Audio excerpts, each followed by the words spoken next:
not me. So anytime I see anything that deals with electricity, lightning bolts, anything, we used to drive out in the middle of the mesa and we used to watch lightning storms. We used to sit in the back of the S10 and stare at the stars. The S10 was my grandma Betty's, but she let us use it.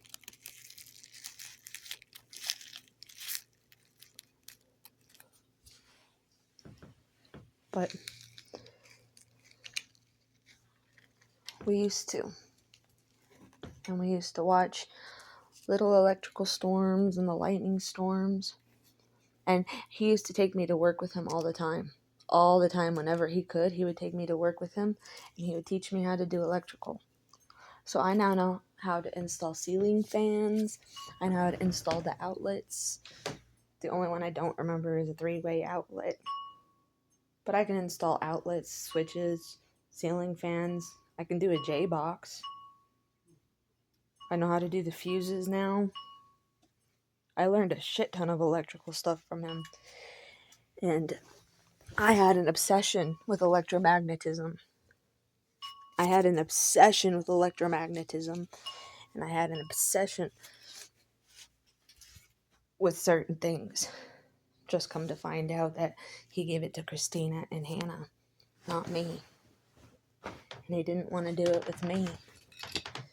I think that some people got mad though, because they know that the cars, I was talking about these electrical cars.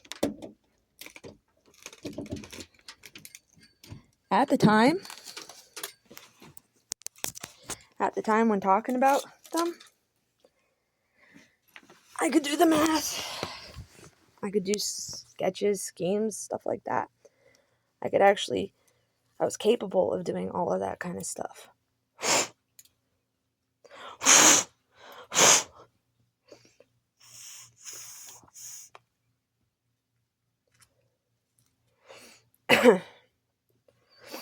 I was capable of doing that kind of stuff.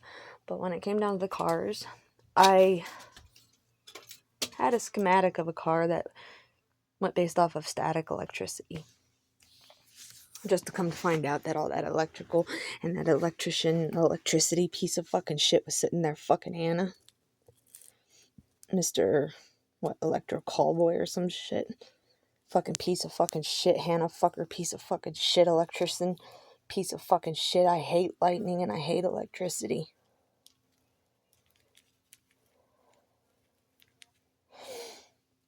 But a car can power itself just by the rotation of the wheels. It creates a static friction.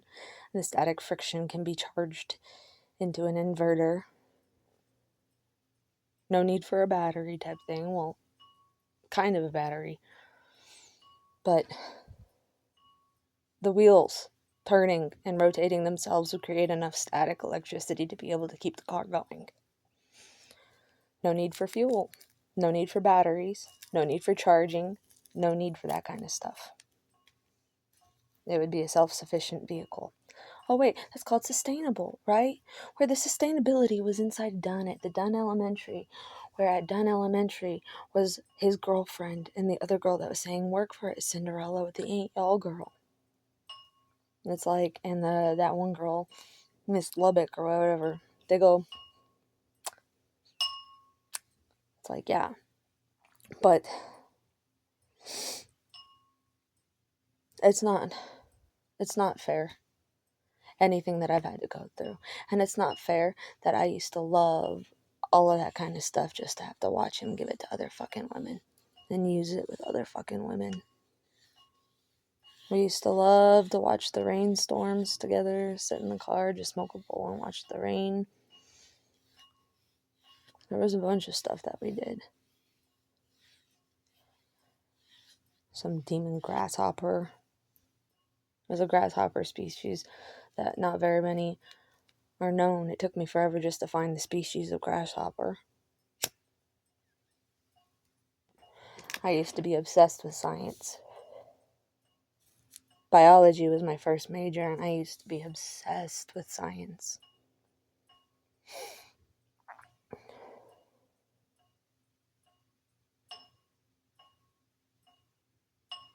In fact, I wanted to learn astrology because I wanted to see how astrology actually affected people, and if it affected people.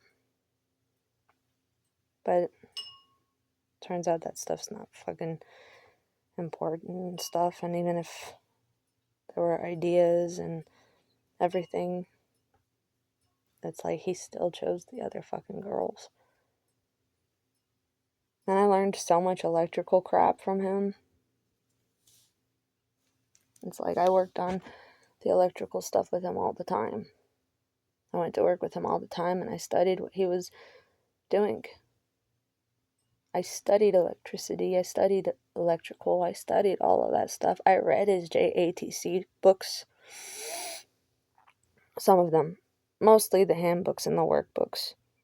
Some of the textbooks were a little bit long, but I still read some of the textbooks. I kept all of his JATC books. I went back to New Mexico and got them when I found out Chris was going to sell them. And I went and I got them for him because I knew that he would need them to study for his electrical license if he ever needed it. And in 2022, he threw mine, Coraline's, and his Social Security card in the trash at his work. And he threw his OSHA card, and he threw all of his credentials in that trash, even his ID, and he had to get a new one. He lost my ID too, and I had to get a new one. He threw all of our identity stuff away. And I couldn't figure out why he was doing that. Just to find out that he was some other guy that was betraying me without me even knowing it. And then Hannah, the whole Hannah thing hurt me more than anybody will ever know, but apparently everybody knows because apparently I'm so jealous of Hannah. It's like I'm so jealous of Hannah that my husband loved her, not me. It's like it would have been a different story had he actually let me get a divorce and had he actually done something. But no, it would have been a different story if he allowed the custody, 50-50 custody, like things should have been, and he did it like a civil human being. But no, he did it illegally, saying you're just going to have to hire a private investigator to find me. I think Jack said that too. But I don't want to hire a private investigator to find him because I don't fucking want to be with him. And the only body I cared about was Corey's. I stuck next to Corey through whatever spirit he was in. And I regret doing that because I should have left. But I wasn't looking for whoever the fuck wanted me to find them. That's for dang sure.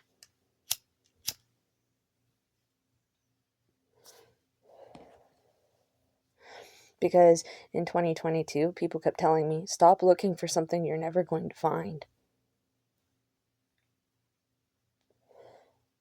Looking for love.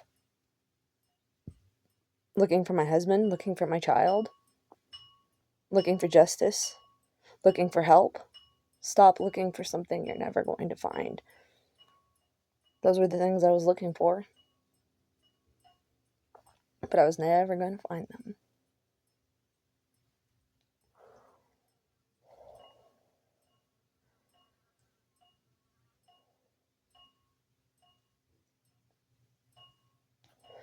They told me to move forward in 2020.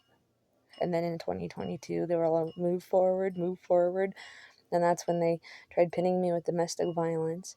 They took Coraline away from me when I had her in custody. And they took her away from me, gave her back to Corey, put a restraining order on me, and threw me on the streets. That was 2022, and that was over here in Sandoval. Move forward. Everybody's all moving forward.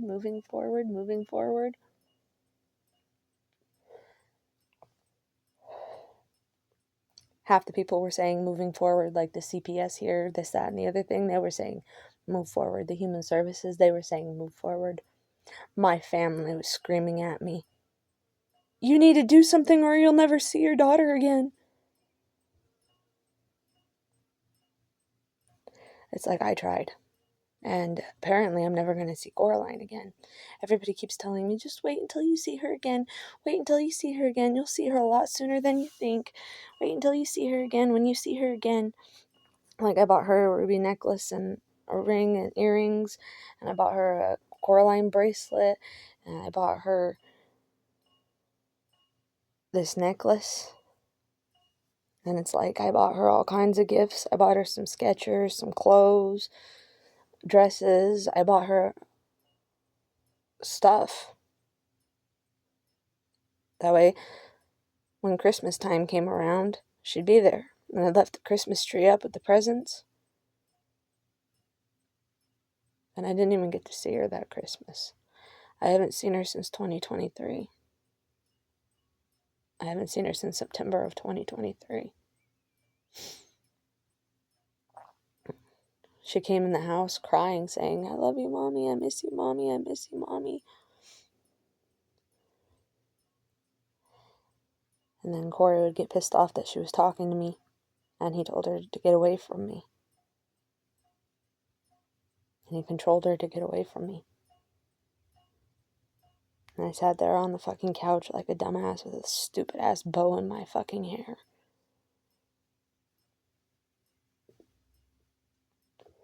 Wearing a dress. Getting ready for an interview. And wondering why Corey only stopped by to pick up the cat.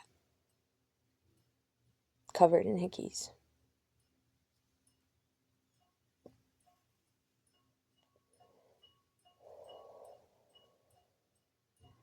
Pick up the cat and drop off the car. And then I get a thing in the mail saying that his title was delivered to the post office. That he bought a brand new vehicle. He bought a brand new vehicle and the title was delivered. Kind of like how they were telling me that Jesus would buy me a vehicle, no? He went out to Hannah's, got a brand new vehicle. Brand new vehicle. And the title was delivered.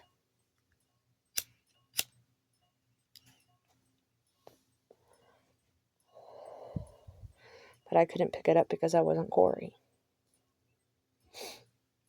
But it said it was a title to a vehicle that was delivered. So he got a brand new fucking vehicle. That's why he left me that Honda. He got a brand new fucking vehicle. He got a raise. He got money. He got a lot of fucking money. And he ran off with his girlfriend with it. He kept sitting there screaming at me, I'm broke, I'm broke. I can't give you any money. I can't give you any money. You don't get any fucking money. I'm broke. I'm broke. He wasn't broke. Hannah's bills and everything like that. He moved in with Hannah, paying her $400 a month. He paid her $700 every 2 weeks. And he made $5,000 a month. And that was when he got his raise and everything. But he was broke, he was broke, he was broke. I kept wondering, though, why near the end, he was so excited to get the house and everything with me. And then, close to the end, he wouldn't come home until 9, 10 p.m. And when he wouldn't come home until 9, 10 p.m., when the checks came, they were still the same as if he was working until 3. So he was out rendezvousing with some other girl. He was out there with Hannah. And do you know how embarrassing it is to have been walking around as his fucking wife while everybody else saw him taking her out? And he would take her out to eat and take her out places and go shopping with her and her kids. And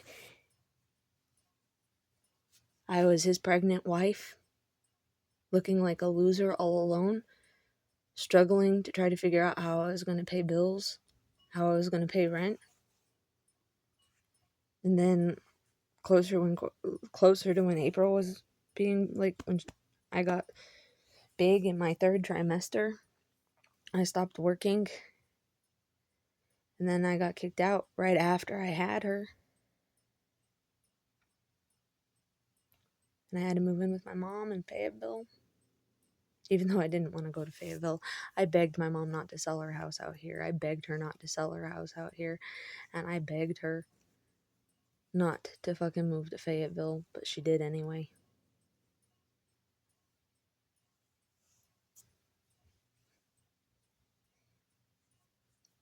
I begged her not to.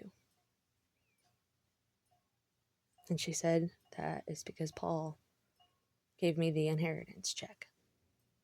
And he bought me. Whatever's inside of Paul bought me. That's why she had to move to Fayetteville.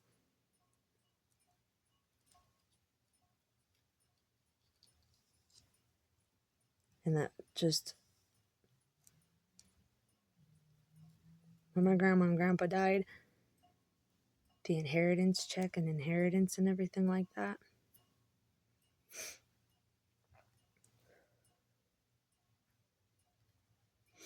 it was a $17,000 inheritance check.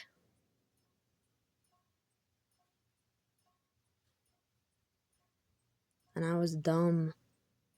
I was dumb because I was finishing out my goals and plans that I had planned, and my goals that I had for 2 fucking years. And I bought furniture, and I bought all the stuff that I was planning to buy with Corey. I bought the coffee bar that was in our shopping cart. I bought the king size bed that was in our shopping cart. And I bought the sofa. But he did not stay, and he did not want to be with me. And I didn't want to take money from Paul, but it wasn't from Paul, it was from Betty. But it was from Paul, apparently. And I didn't want it, and I still don't want it. I kept saying no, no, no, no, no for 2 years because everybody was talking about that inheritance check for 2 years. So in 2022, when I went back to North Carolina, I started realizing that that was him and Hannah too. I started realizing that he was with Hannah because they were talking about the inheritance checks. And the inheritance check didn't get to me until after Corey left for Hannah. And they were telling me about that right when I got back to North Carolina in 2022. So I didn't know that in 2022, everything in North Carolina was depicted towards her. That's why there was those watches, and that's why there was this, that, and the other thing. It was all him and Hannah. I didn't know that Corey was with other women the whole entire time. That's why I say I feel so stupid for defending him. For sitting there and saying, leave me and my husband alone type thing, and just let us be, this, that, and the other thing. And when they called him a tranny rocker dude, I got pissed off. They were calling him a tranny rocker, this, that, and the other thing. I got pissed off. And I defended him like a dumbass. But in 2022, I realized that he was with Hannah, not me.